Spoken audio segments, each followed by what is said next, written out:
Houston Texans fans, it was a hell of a season. It was a wild ride, my friend. A wild ride. A bittersweet night for sure.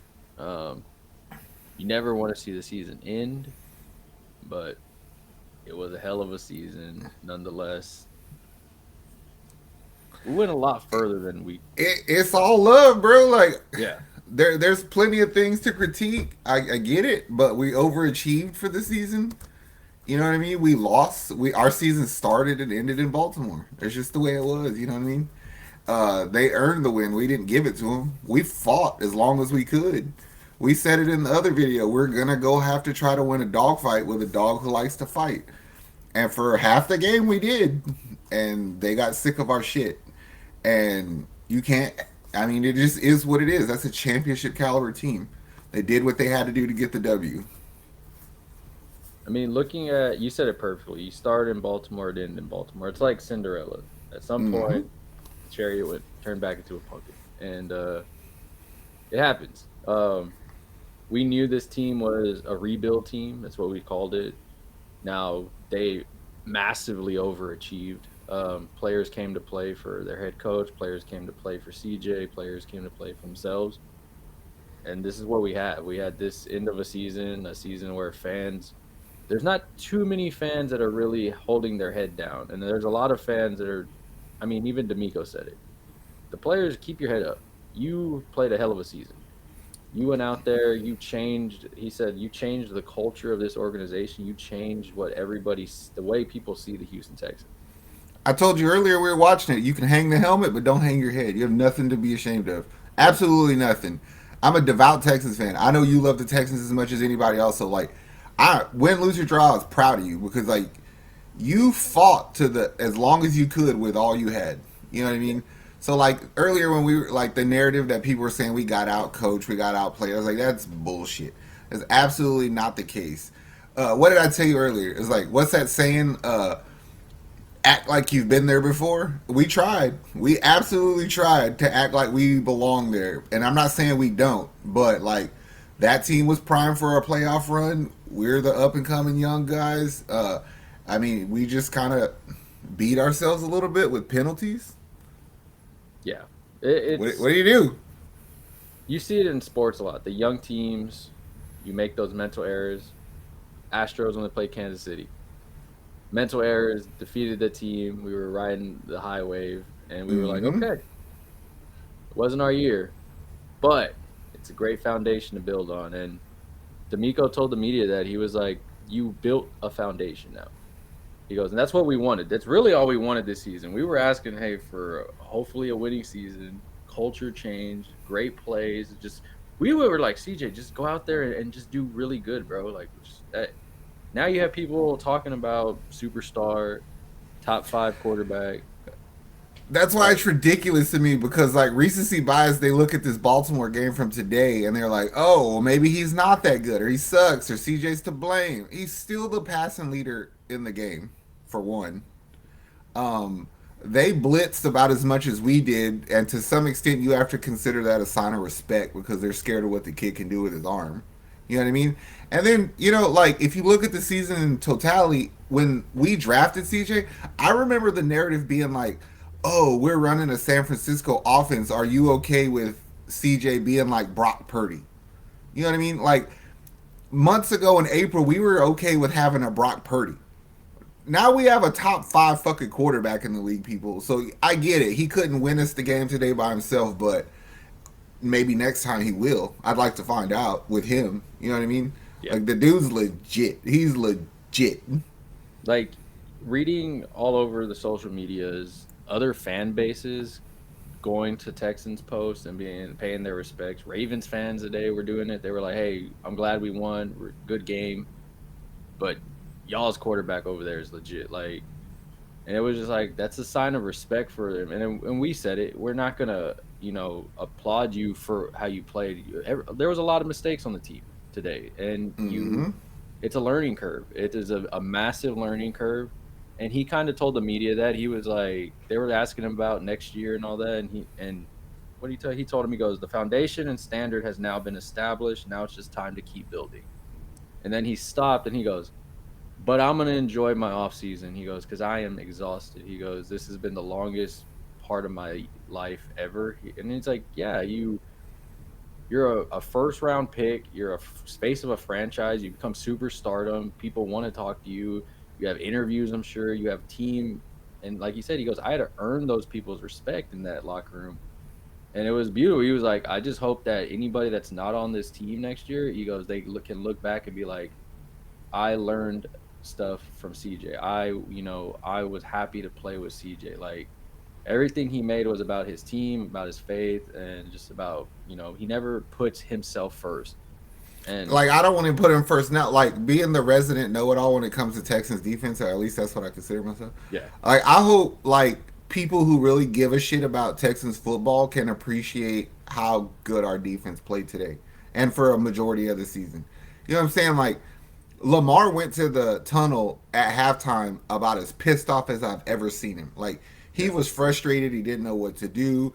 Like, and it's the young guys who were making plays. Like you should be so fucking happy looking forward. Like Will Anderson, Christian Harris was on Lamar's ass. I haven't seen anybody chase him down like that ever, ever. Stingley, what he was doing for Zayon for a while. You know what I'm saying? Like Petrie was very, very, very energetic today making plays. Like there's just so many good pieces to move forward with that we have under contract for a while. So like I ain't tripping. Like it's just unfortunate the second half their talent shined through. Like Will got hurt, Stevie Nelson got hurt, Perriman got hurt. Like it was just like I said, it was a dogfight that we started to lose, and then we crumbled. We imploded on ourselves a little bit. yeah. But there's a lot of good shit. There's a lot of good players and plays and effort that was given this season that I think the team should be praised for. I mean, you had talked about it a lot. Christian Harris's name was a name that you brought up pretty much all year. I mean, there was players like Andrew Beck. You were like, oh, fans are gonna love this dude, and sure enough, they did. But seeing like Cashman, all these other guys play for DeMeco the way that they played, and it's like you got your spotlight right here. So of course, some of them will be getting offers, I'm sure, from other teams. Mm-hmm. Um, but the thing is, it's like the bittersweet part is too. People are gonna call now and be like, "Hey, I'm gonna go play with y'all. I want to go play with that Mm-hmm. coach. I want to go play. How do you like D'Amico? Like you can feel it." And all we asked for in a season was a culture shift, have an identity, and we have that. The thing that excites me about that is they had the camera on Casario at the end of the game, remember? And like he visibly looked upset. Yeah, Not in the players, not in the team, not in the coaches, but I think that he was like he's ready to like he realized that we were outgunned in that moment, and he was like fuck that, like that's not how we get down, like we yeah, stand on business, we're coming back tooled up, you know what I mean? So like to even see your GM willing to be like we're gonna be aggressive, we're gonna be better, we're gonna fucking be better, you know what I mean? To get to the divisional round and have all these things to be optimistic about is like I don't understand how it could be a bad day aside from when we lost and the season's over. But like you're Elite Eight. You know what I mean? We were power ranked in the top 10 for like pretty much the second half of the season, so we fell in line where we belong. You know what I mean? We're just that good. I mean, from beginning of the year saying we would be back in the top five pick, ranked 31st, last place in almost every ranking. People had CJ as a decent quarterback in the top 30s. Mm-hmm. The narrative, Stingley, no more of that BS. We know what we have. Petrie, he'll figure it out a little bit more as he grows, but it was stellar season pretty much, growing pains. I mean, Shout out to Nico Collins. He balled out this season. Like I was very crucial in him going into the season. I can pull video from about five straight videos we did where I was like, Menchie, take his fucking job, make him earn his spot, and Nico did. He made me look foolish, and I'm okay with it because the frustration came from the fact that we thought you were kind of good. You know what I mean? And you yeah, showed it. I'm not saying you can be our ace, and we shouldn't try to get better at the position. But like, I'm confident with him and Tank moving forward. yeah, him and Tank as a 1-2, that's dirty. You get somebody else, hey, I'm cool with it. I was like, there's some. I mean, for sure, as free agency comes around, everything, there's going to be a lot of players that you're gonna want to go and get, a lot of players that who you keep, who you don't keep, and we'll be making those videos for sure. But as a Texans fan, people like I honestly believe this will be one of the seasons that I remember for the rest of my life. You know what I'm saying? Like, there's just seasons you remember, good and bad, and this is one that I always remember. It's the CJ rookie season. It was it's probably the most fun that I've had being a Texans fan since Kubiak was the coach. yeah, Honestly, yeah. This you know what I mean? this is definitely one where I can sit there and be like, I remember the ups, I remember the downs, I Mm. remember the games of CJ breaking records, and like we said, a lot of people around the whole nation didn't really see CJ play too much because there was no national games. We got spoiled. We saw his pretty much whole rookie year. I mean, if you Mm-hmm. watched every game, you saw everything except for those 2 games he was out. But it's only up from here, and you have people praising him all over the league for reasons. Like the kid is special. The kid is special. You could tell he did not like to lose. He was upset. He was like, "Hey, I'm upset right now." He goes, "So I don't know how to answer these questions that well." He goes, "But I am blessed." He goes, "I was blessed to play another week. I was blessed to play in front of millions of people."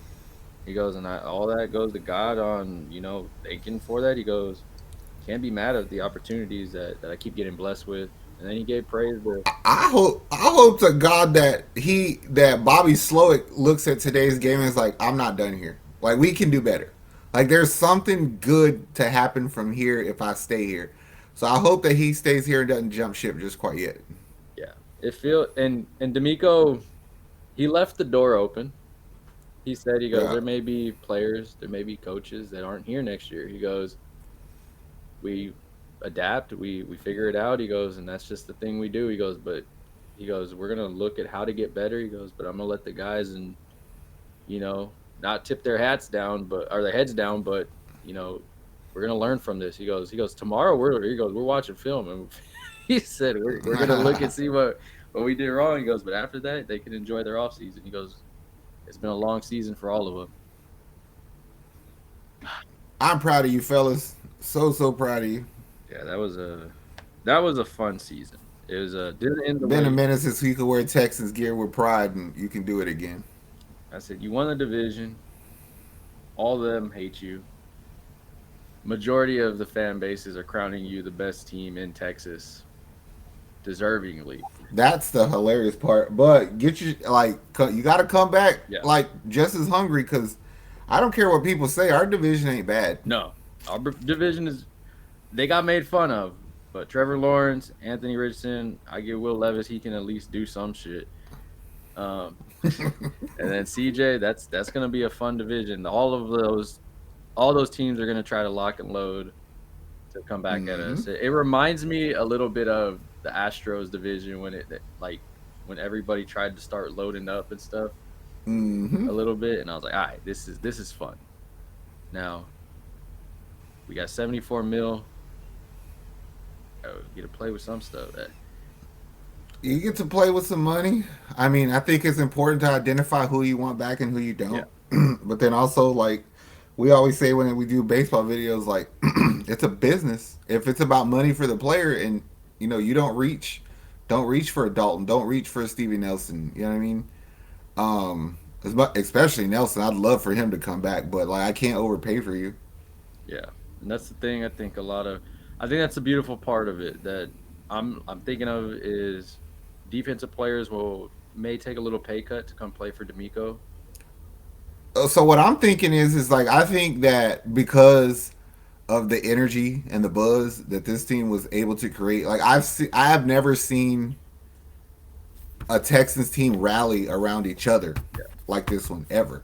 Like the closest I can think of like this is that dumbass team that had the varsity that went yeah, to New England. Like that a little shit behind it, but it's not like this.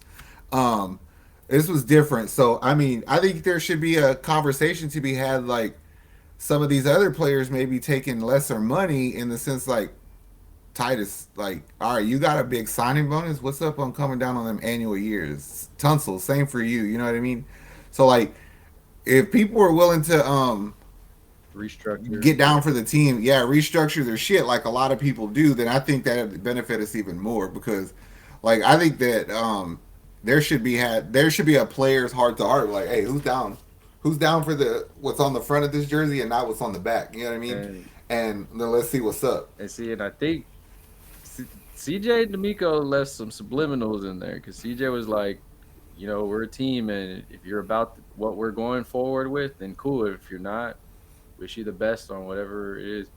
So I'm just saying, like, if I'm a player like CJ and I mean, it's kind of fucked up to ask another man to do something with his money, but like, if I'm CJ and DeMeco and those guys who have like a voice that is to be heard in that locker room, I'm gonna make it known to a lot of the players, i.e., Titus Howard, Robert Woods.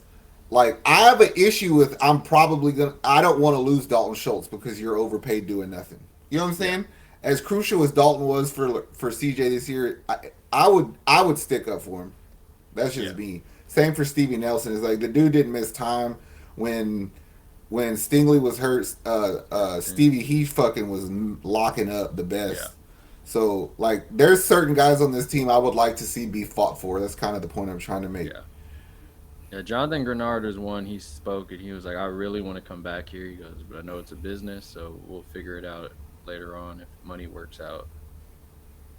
All that stuff. I was like, you already got dudes saying, I want to be back here next year. I was like, that's what I'm saying. Like, I think people who earn the right to speak their piece, whether it comes to fruition or not, still it's like, hey, this is my boys. You know what I'm saying?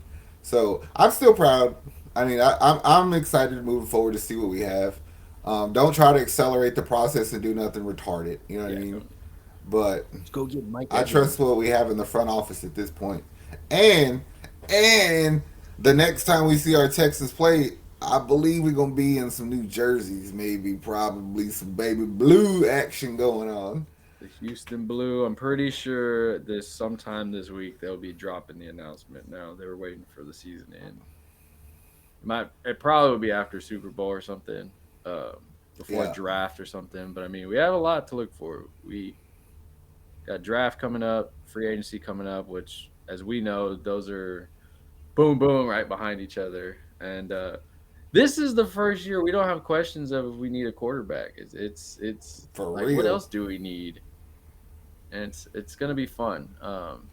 You go in with some stability of a full year of DeMeco and